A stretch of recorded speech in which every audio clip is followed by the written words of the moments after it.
Today we're looking at a Matchbox Polaris licensed merchandise. It is the Polaris RZR. RZR. I'm trying to see if it makes a word like RR. It's number 39 out of 100. The year that this packaging was printed was 2021, so this is maybe a 2022 model or 2023. You'd have to look at some more of the details, and you could tell me because I don't know a way of figuring out that information for myself. It could be that 2021, it's the same for 2022 and 2023. Matchbox are one of those kind of like redheaded stepchildren where not many people love them. Now, when I grew up, Matchbox was preferred for the older ones. Like when I was in high school, my friend Chip and I used to look for Matchbox. We didn't care about Hot Wheels. Hot Wheels were for kids. Matchbox was for the older collectors. And even now, you think that Matchbox and Hot Wheels are by the same company, Mattel, so shouldn't they be the same? Why do they have two different names? I think Matchbox is more detail-oriented and more realistic, and Hot Wheels is more fantasy-looking, which is fine, and that's a good way to look at it.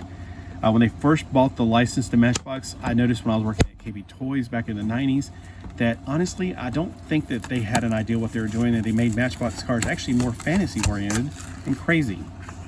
I think now they got it to where Matchbox is the more serious car. So let's take a look at this car and all the nice fine detailing. Now, normally with Matchbox, one of the details they have is they have a license plate, but since this is like an ATV kind of vehicle, and the kind of vehicles, honestly, you see down here at the beach all the time, kind of similar to this. This is more off-roading, but we have something that looks like a lot of people down here like to drive. It's kind of like a golf cart, but it's got a license plate, and it's also able to be faster and have, you know, people have to wear seatbelts. There's a lot of things going on with those things that people don't realize. They just think they're just driving a golf cart. We don't have a golf course down here. We're one of those beaches that's just a small little town community. So we got some detailing right here on the side. It has the word Polaris, a little bit more right here. The front, there's no detailing, unfortunately, with the grille, which would be nice to paint in if it's supposed to be silver, for instance. I don't know. Maybe the headlights are supposed to be a little bit different. That'd be a nice little paint detail you can add on it. Here's from the top, here's from the back. And one more time, let's take a look at that bottom.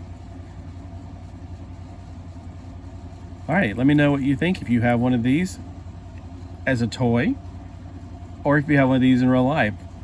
Let me know what they're used for, because I'm pretty sure these are just meant for off-road, you know, kind of like 4x4. Kind of like when I was a kid, my cousin had a quad, which was like a motorcycle with four wheels. It's meant for off-roading. I didn't like it. I didn't like being that high off the ground. I had a go-kart. I like being closer to the ground. So I think this is what it's meant for, is like going out mudslinging, going like maybe you have a big old ranch and you got to get down to the horse stables, and it's a quick way to get there. Maybe that's what it's for. Don't know.